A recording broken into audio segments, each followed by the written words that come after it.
நான் ரொம்ப குறும்பு பண்ணுவேன். குறும்புனா சின்ன குறும்பு கிடையாது, ரொம்ப பண்ணுவேன்.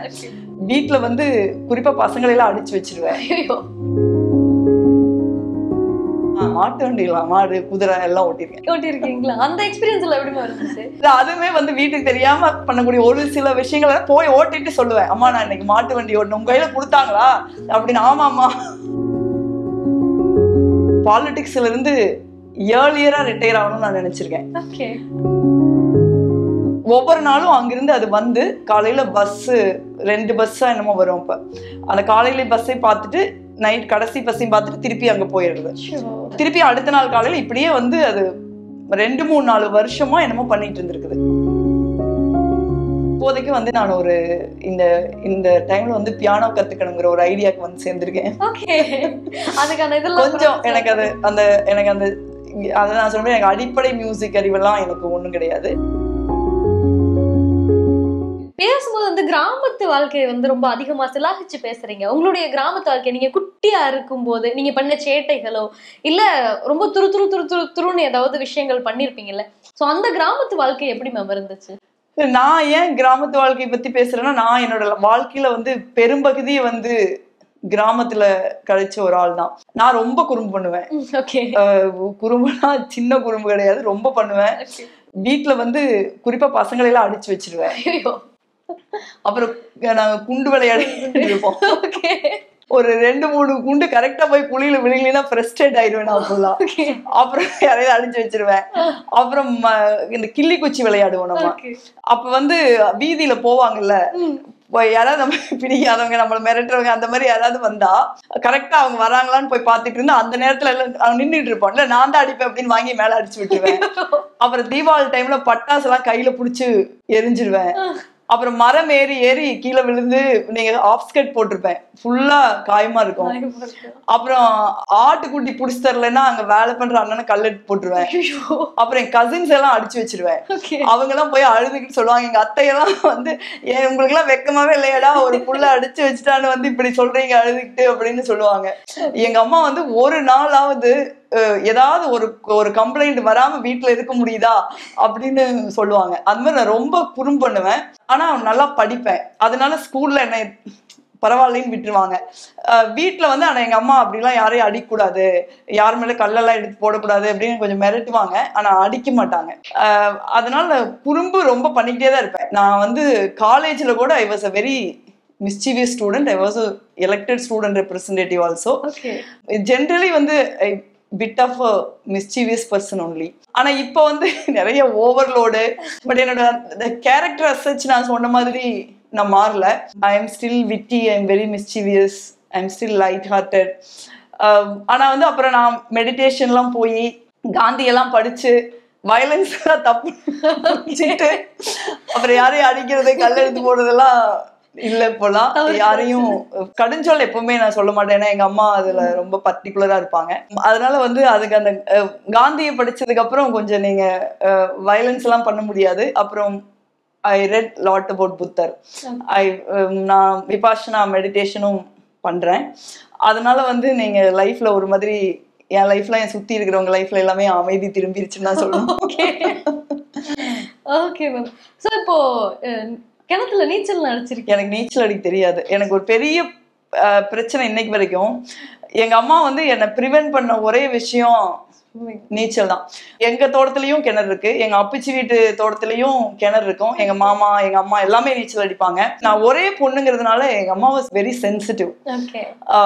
நாங்க தனியா வேற இருந்தோம். அப்ப எங்க அம்மா ரொம்ப, எங்க மாமா ரொம்ப செல்லம் கொடுப்பாங்க. எங்க மாமா அப்பச்சி எனக்கு. எங்க அம்மா சொல்லுவாங்க, இந்த 1 மாசம் லீவ்ல போயிட்டு வந்தா குட்டிச்சவரா வந்துருது, அதுக்கப்புறம் நான் வச்சு மேய்க்கிறதுக்குள்ள பெரிய விஷயமா இருக்குது, நீங்க விட்டுட்டும் போக மாட்டேங்கிறீங்க, அங்க போய் கண்டிச்சு வைக்க மாட்டேங்கிறீங்க அப்படின்னு எங்க அம்மா சொல்லுவாங்க. சோ எங்க மாமா எங்க அப்பச்சி எல்லாமே ரொம்ப, 2 மாமாக்கள் இருக்காங்க, இன்னும் இருக்காங்க, அவங்க 2 பேரும் ரொம்ப அஃபெக்ஷனா இருப்பாங்க. அப்ப எங்க பெரிய மாமாட்ட எங்க அம்மா எப்பவுமே சொல்லுவாங்க, தோட்டத்தை கூட்டிட்டு போற மாதிரி இருந்தா கிணத்து கூட்டி போக கூடாதுன்னா அப்படி சொல்லுவாங்க. இங்கேயும் எங்க அண்ணனுங்களை கசின்ஸ் ஊர்ல, எங்க ஊர்லயும் எங்க அம்மா அந்த தொட்டியில போய் குளிக்கிறியா, குளிச்சுட்டு வா, கிணத்துக்குள்ள போக கூடாது அப்படின்னு எங்க அண்ணன்கிட்டும் சொல்லுவாங்க, கசின்ஸ் கிட்ட. சோ எனக்கு கிணத்துல நீச்சல் தெரியாது. Something which I regret. Okay ma'am. மாட்டு வண்டி ஓட்டிருக்கீங்களா? மாட்டு வண்டிலாம், மாடு, குதிரை எல்லாம் ஓட்டிருக்கீங்களா? அந்த எக்ஸ்பீரியன்ஸ்ல எப்படி இருந்துச்சு? அதுவே வந்து வீட்டுக்கு தெரியாம பண்ணக்கூடிய ஒரு சில விஷயங்களை போய் ஓட்டிட்டு சொல்லுவேன், அம்மா நான் இன்னைக்கு மாட்டு வண்டி ஓட்டணும், உங்க கையில கொடுத்தாங்களா அப்படின்னு. ஆமாமா அப்படி சொல்லுவேன். ஒரு மாட்டு வண்டி ஓட்டுறதுங்கிறது ஒரு பெரிய ஃபேஷினேஷனா இருக்கும். அதுக்குதான் அந்த பக்கத்துல உட்காந்து இந்த வாழை பிடிச்சி முறுக்கிற வேலையெல்லாம் செய்யறது. அது ஸ்பீடா ஓட்டுறது இருக்குல்ல, அது எனக்கு ரொம்ப பிடிக்கும். சோ யாரும் இல்லாதப்ப நீங்க அந்த மாட்டு வண்டி ஓட்டுவாங்கல்ல வீட்டுல, அந்த அண்ணன் கிட்ட சொல்லி இல்ல சித்தி கிட்ட மட்டும் சொல்லிட்டு அந்த மாதிரி பண்ணி மாட்டு வண்டி எடுத்துட்டு ஓட்டுறது. பட் ரொம்ப காலேஜ் போனதுக்கு அப்புறம் இல்ல, எல்லாத்தையும் நிறுத்திட்டீங்களா? ஏன்னா காலேஜ் முடிச்சுட்டு வந்த உடனே நான் எலெக்ஷன் நின்ட்டேன், பஞ்சாயத்து எலெக்ஷன்ல. சோ இன்னைக்கு 28 வருஷத்துக்கு மேல ஆயிடுச்சு லைஃப் கோயிங். Okay ma'am. இப்போ அந்த நாய்க்குட்டி பூனைக்குட்டி எல்லாம் சொன்னீங்க இல்ல, இப்போ அது வளர்க்கறதுக்கான சிச்சுவேஷன் உங்களுக்கு கிடைக்கும்? இப்ப என்னையே யாராவது வளர்க்க வேண்டியிருக்கு, வீட்டுல ஒருத்தர் இல்ல. சோ எனக்கு அது ஒரு பெரிய இஷ்யூவாவே இருக்கு. நீங்க இந்த ரிலாக்ஸேஷனுக்கு என்ன பண்றதுன்னு கேட்டீங்கல்ல, நான் புக்கு படிப்பேன், மியூசிக் கேட்பேன், அதெல்லாம் தாண்டி என்ன பண்ணுவேன்னா, நான் போன்ல நான் நோண்டிட்டு இருக்கிற ஒரே விஷயம் பாத்தீங்கன்னா இந்த அனிமல் ஹேண்டில்ஸ் இருக்குல்ல, அது போய் பார்ப்பேன்.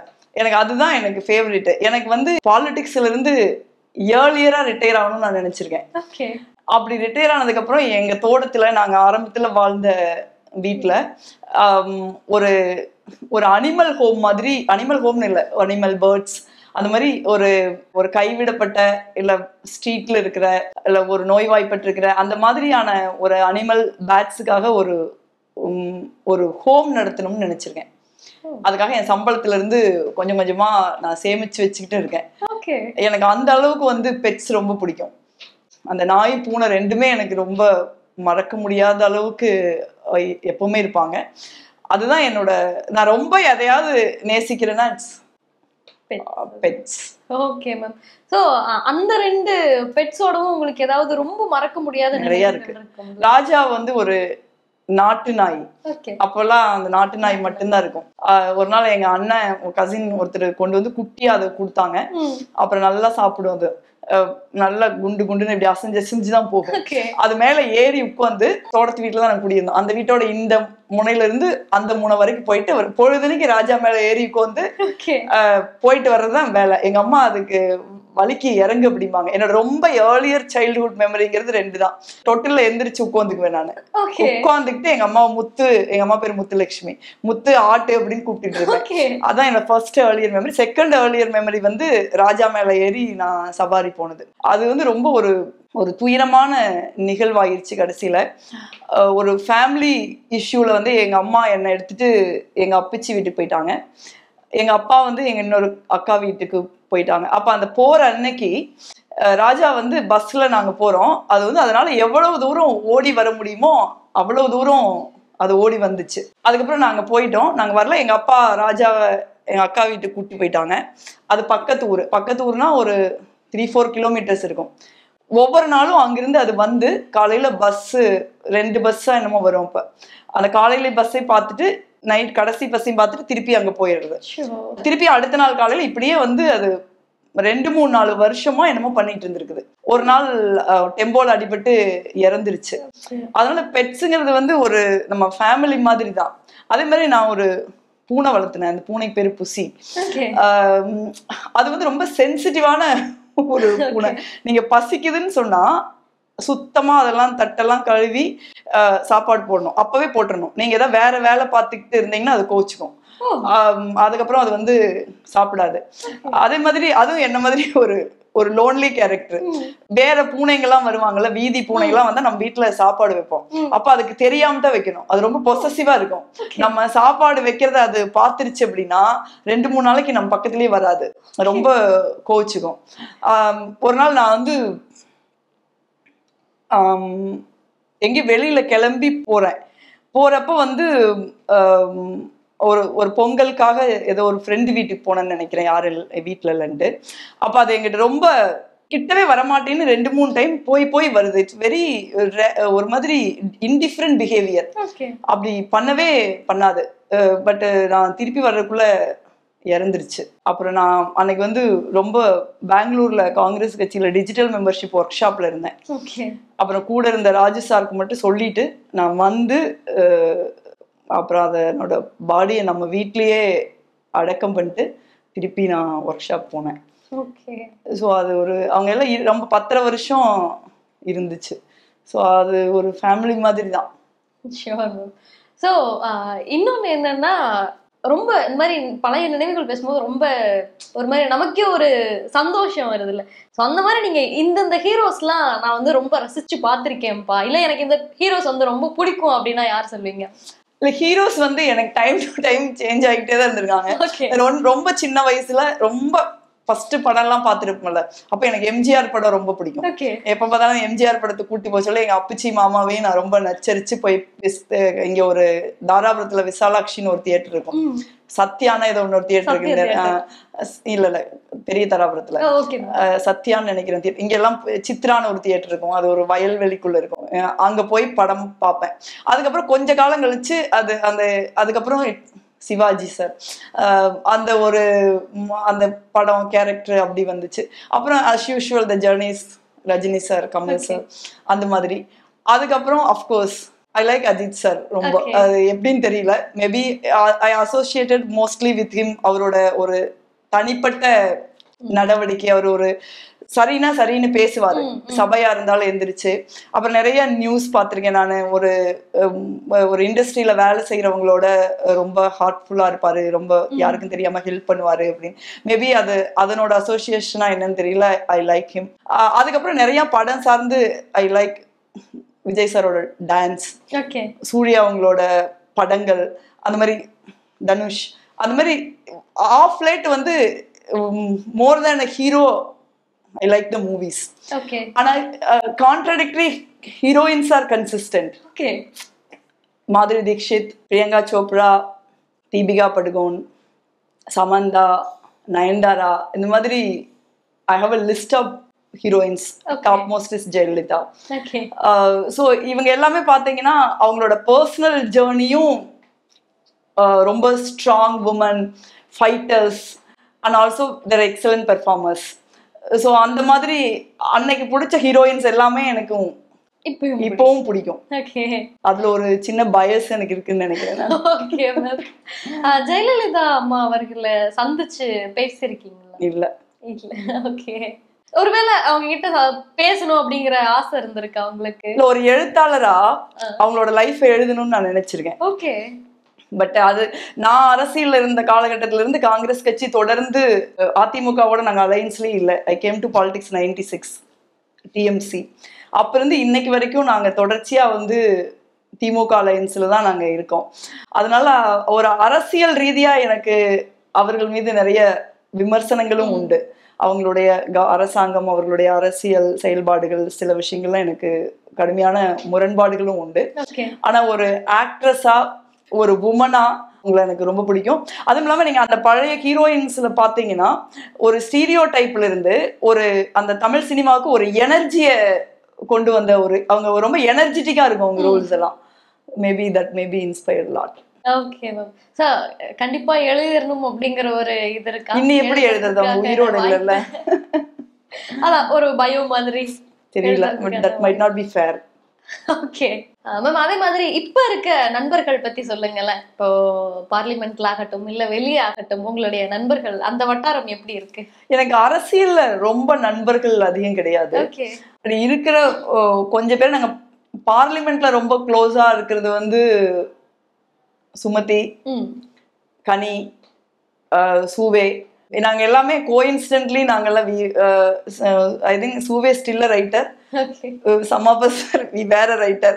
ஸோ அது ஒரு பாண்டு. பார்லிமெண்ட் போகாதுக்கு முன்னே எனக்கு இவங்களோடலாம் நல்ல ஃப்ரெண்ட்ஷிப் உண்டு. ஸோ பை அண்ட் லார்ஜ் அதே சர்க்கிள் தான். அப்புறம் கொஞ்சம் பேர் இருக்காங்க, சுப்ரியா, மெஹ்வா, பிரணிதி ஷிண்டே, இந்த மாதிரி கொஞ்சம் ஃப்ரெண்ட்ஸ் இருக்காங்க எனக்கு. பார்லிமெண்ட்ல நாங்க தான் கொஞ்சம் எல்லாம் அதிகமா இவங்களோட தான் நான் இருக்கிறது. அப்புறம் இன்னைக்கு இருக்கிற பிஜேபி கவர்மெண்ட்ல பாத்தீங்கன்னா of course Rammohan Naidu civil aviation minister. So இந்த மாதிரி ஒரு சிலரும் இருக்காங்க. ஓகே. நாங்க ஒரு நியூஸ் கூட பார்த்தோம், உங்களுக்கு கோல்டா இருக்கும் போது சோனியா காந்தி அவர்கள் வந்து இந்த சாக்லேட் வாங்கி கொடுத்த மாதிரி. சோ அந்த மாதிரி தருணங்கள். சோனியாஜியை பொறுத்த வரைக்கும் வந்து அவங்க ரொம்ப என்ன சொல்றாங்க, ஒரு அம்மா மாதிரி கேரக்டர். அவங்க லீடர்ஷிப்பே ஒரு மதர்லியானது தான். நான் இல்லை, பொதுவாகவே வந்து அவங்க கண் முன்னாடி யாருக்காவது உடம்பு சரியில்லைனாலோ, யாராவது வந்து ஒரு துயரமா இருக்கிறத அவங்க ஃபீல் பண்ணாங்கனாலோ, அவங்க ரொம்ப அதை ஒரு கம்ஃபர்ட் பண்ணுவாங்க. அது ஒரு உமன் லீடர்ஷிப். நான் எப்பவுமே எங்க பாஸ்ட, எங்க தலைவர்கிட்ட சொல்றது, madam leadership is very warm. I think லீடர்ஷிப்ல உமன் தான் பெஸ்ட் அப்படின்னு சொல்லுவேன். Because they are thinking from the heart அப்படின்னு. எங்க தலைவர் மேபி இருக்கலாம் அப்படின்னு சொல்லுவாங்க. ஸோ மேடம் வந்து ரொம்ப ஒரு I always, after my mother, I always get emotional with madam only. ஏன்னா அவங்க ஒரு அவங்க லைஃப் வந்து ஒரு பெரிய இடிபாடுகளும் துயரமும் நிறைந்த ஒரு வாழ்க்கை. ஆனா அவங்கள வந்து நீங்க எப்பவுமே வந்து அந்த சொந்த துயரத்தை, சொந்த வாழ்வின் இடிபாடுகளோட நிழல் படியாம தான் அவங்க வெளியில இருப்பாங்க. ரொம்ப ஆக்டிவா, எல்லாரும் ஒரு ஸ்மைலிங்கா, அண்ட் ஷீஸ் விட்டி. அப்படி ஒரு பயங்கர நகைச்சுவை உணர்வோட இருப்பாங்க. Facial expressions are beautiful. அவங்க அப்படி இப்படி எல்லாம் பண்ணுவாங்க. ரொம்ப she is very lively, warm, and you don't feel she is a 70+ and the longest serving Congress president. அந்த மாதிரி எல்லாம் அவங்க உங்களை ஃபீல் பண்ண வைக்கவே மாட்டாங்க. she is always a mother, someone you love very closely, very deeply, very dearly. So நீங்க அவங்கள ரொம்ப அடோர் பண்ணுவீங்க. I think I love her more than my boss. Okay. உங்களுக்கு ரொம்ப பிடிச்ச ஒரு ஆளுமைனா யார் சொல்வீங்க? காந்தி. காந்தி. ஓகே. இப்ப இருக்கக்கூடிய அரசியல் ரெண்டு பேரும் சொல்லலாம். Both of them have equally have a very strong impact in my influence in my political life. Gandhi, Periyar. Okay. அப்புறம் of course இந்த ரெண்டு பேருக்கு அப்புறம் ரொம்ப இம்பாக்ட் பண்ண ஆளுமைகள்னு பார்த்தா நேரு. ஓகே. ஏன்னா அந்த அவரோட அந்த டெமோக்ராட்டிக் பிரின்சிபல்ஸ், அவருடைய intellectual capacity, and his vision and his value system is something inspire me very much. Then Ambedkar. அன்னைக்கு இருக்கிற அரசியல் சூழல்ல ஒரு தெளிவான சிந்தனையோட நம்ம யாருக்காக நிக்கணும். நீங்க ஒரு பிரிட்டிஷ் கவர்மெண்ட் எதிர்த்து ஒரு சுதந்திர போராட்டம் நடக்குது. அந்த சுதந்திர போராட்டத்துக்குள்ளேயும் சாதி ஒடுக்குமுறை எல்லாமே அந்த சமூகத்துல, சுதந்திரத்துக்கு போராடுற ஒரு சமூகத்திலையும் இது ரொம்ப டீப்பா வேரூன்றி போயிருக்கிற ஒரு காலகட்டத்துல ஒடுக்கப்பட்ட மக்களுக்காக நிக்கணுங்கிற ஒரு உறுதியான நிலைப்பாடு அவருக்கு இருந்துச்சு. அதே மாதிரி காமராஜரை வந்து யாருமே நம்ம ஒரு பெரிய இன்டெலெக்சுவல் கெப்பாசிட்டியோட தொடர்படுத்தி பார்க்கறது இல்லை. ஆனா வந்து அவருக்கு ஒரு பெரிய விஷன் இருந்தது. ஒரு ஒரு ஒரு பெரிய நாலேஜ் இல்லாம அந்த விஷன் வர முடியாது. அப்புறம் அவரோட ஒரு அந்த எளிமைங்கிறது வந்து காந்திக்கு அப்புறம் நான் ரொம்ப முக்கியமா பாக்குறேன் அதை. அப்புறம் மாடர்ன் டேஸ்ல அஃப்கோர்ஸ் நீங்க Indira Gandhi someone you adore.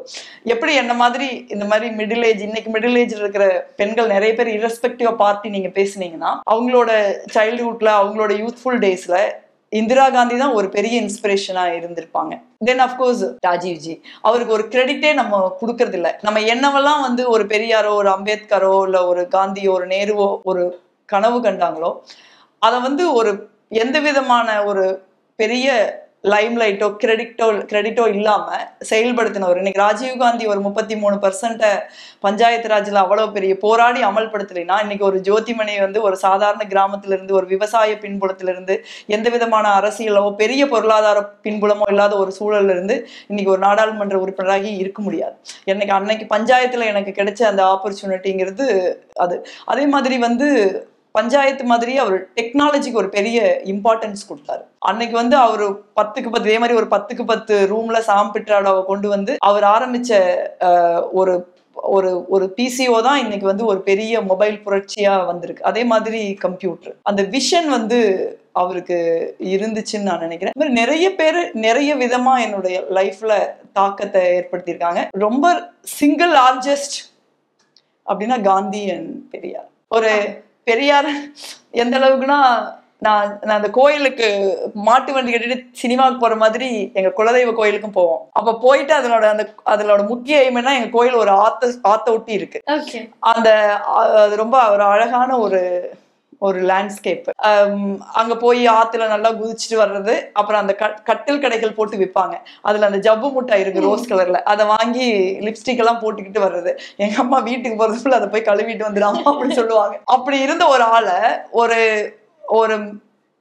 ஒரு மேக்கப் எல்லாம் இல்லாம ஒரு பெண்களுக்கு வந்து அழகுங்கிறது வந்து அவங்களுடைய கேரக்டர்ல, அவங்களுடைய கல்வியில, அவங்களுடைய தைரியத்துல, அவங்களுடைய சமூக பார்வையில, அவங்களுடைய கம்பேஷன்ல தான் இருக்குது. ஒரு பெண்ணுங்கிறது வந்து இட்ஸ் நாட் அ பியூட்டி. பெண்ணுங்கிறது வந்து ஒரு ஒரு முழு மனுஷின்னு நமக்கு புரிய வச்சது பெரியார் தான். அந்த விதத்துல like any other woman I am very grateful to him. Gandhi வந்து அவர் வந்து எதையுமே அவர் லைஃபை எளிமையா சொல்லிடாரு. அவர் என்ன, my life is my message. அப்படி உலகத்துல காந்திக்கு முன்னையும் சரி காந்திக்கு பின்னையும் சரி யாருனாலையும் சொல்ல முடியும்னு எனக்கு தோணல. அந்த அளவுக்கு வந்து ரொம்ப ஒரு எளிமையான ஒரு உண்மையான மதிப்பீடுகள் கொண்ட ஒரு மாபெரும் ஒரு மக்கள் தலைவரா மட்டுமில்ல, அவர் ஒரு மிகப்பெரிய மதிப்பீடுகள் சார்ந்த தாக்கத்தை அவர் ஏற்படுத்துறாரு. இந்தியா முழுக்க மட்டுமில்ல, உலகளவுல அவருடைய தாக்கம் இருக்கு. ஒரு அகிம்சைங்கிறதையும் ஒரு அன்பைங்கிறதையும் அவர் ஒரு கொந்தளிப்பான காலகட்டத்துல ஒரு கருவியா வச்சு ஒரு சுதந்திர போராட்டத்தை அவர் வழி நடத்துறாரு. அதே மாதிரி அந்த சுதந்திரம் வந்தப்புறம் அவர் வந்து நீங்க இந்தியால முதல் உரைய நேரு ஆற்றிக்கிட்டு இருக்கிறப்ப அவர் வெறுங்காலோட நவகாலில நடந்துகிட்டு இருக்காரு. சோ அந்த விதத்துல அது ரொம்ப ஒரு முக்கியமான தாக்கத்தை ஏற்படுத்திருக்கு. ஒருவேளை காந்தியை படிக்கலன்னா நான் அரசியல் பக்கம்லாம் வந்திருக்கவே மாட்டேன். மேபி எங்காவது மரங்கிதான் ஏறிக்கிட்டு இருக்கிற ஒரு மிச்சீவியஸான ஆளா இன்னைக்கு இருந்திருப்பேன்னு நினைக்கிறேன். Okay ma'am. இசை பத்தி சொன்னீங்க, இசை ரொம்ப பிடிக்கும் அப்படின்னு சொல்லிட்டு. உங்களுக்கு நீங்க யாருடைய பாட்டெல்லாம் அதிகமா விரும்பி கேட்பீங்க? எனக்கு ஒன்றும் கர்நாடிக் சங்கீதம் எல்லாம் தெரியாது. என்னுடைய இசைங்கிறது வந்து எளிமையா வந்து வானொலியில இருந்து எனக்கு வந்த இசைதான். அந்த காலகட்டத்துல எல்லாரும் பாடல்கள் வந்து ஒரு டிவி எல்லாம் இல்லாத காலகட்டத்துல நான் இன்னைக்கு எனக்கு ஞாபகம் இருக்கு, எங்க வீட்டுல ஒரு ரேடியோ இருக்கும். எங்க வீட்டுக்கு பின்னாடி இருக்கிற இடத்துல ஒரு பெரிய வேப்பமரம் இருக்கும். அந்த கதவை திறந்து வச்சு அந்த இடத்துல நம்ம சிமெண்ட் தர ரொம்ப வருஷம் நீங்க ஒரு 100 ஆண்டு சிமெண்ட் தரேன்னு நினைக்கிறேன். அதுல படுத்த ஜில்லுன்னு இருக்கும், காத்து நல்லா வரும். அந்த பாட்டை நான் கேட்டுட்டு இருப்பேன். அப்பதான் எனக்கு வந்து அந்த மியூசிக்கோட பரிச்சயம் வந்து பாடல்கள் மூலமா வந்தது. அதுக்கு அந்த பழைய நான் தான் சொன்னேன்ல, நான் என்னோட எம்ஜிஆர் சிவாஜில இருந்து ஆரம்பிக்குதுன்னு, அது பழைய திரை இசை பாடல்களோட சேர்ந்து அப்புறம் நான் கொஞ்சம் ஏசுதாஸ் அந்த மாதிரி கேட்பேன். அதுக்கப்புறம் எனக்கு கொஞ்சம் மியூசிக்கல் இன்ஸ்ட்ருமெண்ட்ஸ்ல கேட்கிற இன்ட்ரெஸ்ட் வந்தது. எனக்கு ஃப்ளூட் ரொம்ப பிடிக்கும். ஹரிபிரசாத் சௌராசியா ரொம்ப கேட்பேன் நான். நீங்க தனியா என்ன பண்ணுவீங்கன்னு கேக்குறீங்கல்ல, சில நேரங்கள்ல அதை போட்டு ரொம்ப நேரம் கேட்கிற எனக்கு வழக்கம் இருக்கு. பயணங்கள்லயும் நான் கேட்பேன். அந்த மாதிரி இன்ஸ்ட்ருமெண்ட் எனக்கு கொஞ்சம், அதுக்கப்புறம் எனக்கு அதுல கொஞ்சம் இன்ட்ரெஸ்ட் வந்தது. எனக்கு இப்போதைக்கு வந்து நான் இந்த டைம்ல வந்து பியானோ கத்துக்கணுங்கிற ஒரு ஐடியாக்கு வந்து சேர்ந்திருக்கேன். கொஞ்சம் எனக்கு அதை நான் சொல்றேன், எனக்கு அடிப்படை மியூசிக் அறிவெல்லாம் எனக்கு ஒண்ணும் கிடையாது. ஆனா பீத்தோவான் போட்டு கேட்பேன் நான். சோ அதனால வந்து இப்ப எங்க அண்ணனோட பொண்ணு வந்து நான் கடைசியா அவளை பார்த்தப்ப அவ ரொம்ப தீவிரமா பியானோ கத்துக்கிட்டு இருந்தா. வீட்டுல 2 பியானோ வேற வாங்கி வச்சிருந்தா. அப்புறம் எனக்கு கொஞ்சம் சொல்லி கொடுத்தா, அத்தா இப்படி பண்ணுங்க அத்தை, அப்படி பண்ணுங்க அத்தைன்னு. So she is my first piano teacher. Name is Anvi. So நான் அதை இப்ப சீரியஸா கத்துக்கலான்னு ஒரு ஐடியால இருக்கேன். ஐ விஷ் நிறைய நான் அந்த மாதிரி நினைச்சு பண்ண முடியாத ஐடியாக்கள்ல இதுவும் ஒன்னா போயிடக்கூடாது. ரெண்டாவது, எங்க பகுதியில வந்து ராஜகம்பளத்து நாக்கியர்னு ஒரு கம்யூனிட்டி இருக்காங்க. அவங்க வந்து தேவராட்டம்னு ஒண்ணு ஆடுவாங்க. சோ அந்த தேவராட்டத்தை கத்துக்கணும். இந்த 2 எய்ம் தான் நான் இப்போதைக்கு வச்சிருக்கேன். கூடிய சீக்கிரம் கண்டிப்பா அது நிறைவேறும் அப்படின்னு நாங்க நம்புறோம். பிடிச்ச இசையமைப்பாளர் அப்படி யாரா இருக்காங்க? ஆப்வியஸ்லி இளையராஜாவோட இந்த பாட்டு நான் வந்து எப்போ போட்டாலும் ஸ்டன் ஆகி கேட்பேன் அப்படிங்கிற மாதிரி ஏதாவது இருக்கா? அந்த மாதிரி நிறைய இருக்குது. எங்களுக்காக ஒரு பாட்டு பாடலாம் தெரியாது எனக்கு. இவ்வளவு அழகா பேசுறீங்க, நல்லா பேசுவேன், நல்லா பேசுற எல்லாரும் நல்லா பாடுவாங்க, நீங்க நம்ப கூடாது. It might be dangerous. எனக்கு பிடித்த ஏராளமான இளையராஜா பாடல்கள் இருக்குது. பட் ஏன்னா எனக்கு வந்து இந்த பாடு நிலாவே சாங் ரொம்ப பிடிக்கும். அப்புறம் அந்த பூவே செம்பூவே பாட்டு ரொம்ப பிடிக்கும். எம்பி அப்துல்லா நல்லா பாடுவாங்க. நிறைய பேருக்கு தெரியுமான்னு தெரியல. எப்பாவது கமிட்டி டூர்ல நானும் அப்துல்லா அண்ணனும் ஒரே கமிட்டில இருந்தோம். அப்ப நான் அண்ணனை பாட சொல்லி கேட்பேன், பூவே செம்பூவே பாடுங்கண்ணா அப்படின்னு சொல்லிட்டு. அந்த மாதிரி எனக்கு யாராவது பாடுற ஃப்ரெண்ட்ஸ் கிடைச்சாங்கன்னா, அதே மாதிரி எனக்கு விஷ்ணுன்னு ஒரு ஃப்ரெண்ட் இருக்கா, அப்படி கேரளால எம்எல்ஏ, என்னோட யூத் காங்கிரஸ் கொலீக். விஷ்ணு நல்லா தமிழ் பாட்டு பாடும். அது அந்த மாதிரி பாடல்கள் எனக்கு ரொம்ப பிடிக்கும். பாரதியார் பாடல்களையும் இளையராஜா ரொம்ப சிறப்பா இசையமைச்சிருக்காருன்னு நான் நினைக்கிறேன். அப்கோர்ஸ் ரகுமான் சாரும் எனக்கு பிடிக்கும். இளையராஜாக்கு அப்புறம் ரகுமானும் எனக்கு பிடிக்கும். But Ilaiyaraaja still I am very old. Okay ma'am, இவ்வளவு நேரம் வந்து உங்க கூட உரையாடினது எனக்கே வந்து என்னுடைய கிராம நினைவுகள் அப்படியே ஞாபகப்படுத்திடுச்சு. அண்ட் ரொம்ப எந்தோசியாஸ்டிக்கா அப்படியே சூப்பரா பேசுறீங்க. நீங்க இன்னும் இதே மாதிரி பிஸியா இருந்தாலும் இன்னும் எங்களுக்கு இந்த மாதிரி ஒரு 2 மணி இன்டர்வியூஸ் கொடுக்கணுமா அப்படின்ட்டு உங்களுடைய பணிகள் வந்து இன்னும் மேலும் மேலும் சிறக்கணும் அப்படின்னு வாழ்த்திட்டு நன்றி மேம், ரொம்ப நன்றி. தேங்க்யூ. அந்த கிரெடிட் நீங்க செந்திலுக்கு தான் கொடுக்கணும். தொடர்ச்சியா வந்து ஒரு விடாமுயற்சிப்பாங்கல்ல, அது வந்து I think synonymous with Senthil. ஒரு 6 மாசமா 6 மாசத்துக்கு மேல இருக்கும்னு நினைக்கிறேன். Maybe more then a year. I am really thank you so much. எப்ப பார்த்தாலும் அரசியல் கேள்விகளுக்கே பதில் சொல்லி நாங்க பழக்கப்பட்டிருக்கோம். அதுக்குதான் நாங்க டியூனும் ஆயிருக்கோம்னு நினைக்கிறேன். மேபி அந்த டியூனை கொஞ்சம் ஆஃப் பண்ணினதுக்கு ரொம்ப நன்றி. Thank you. Thank you so much ma'am. Thank you.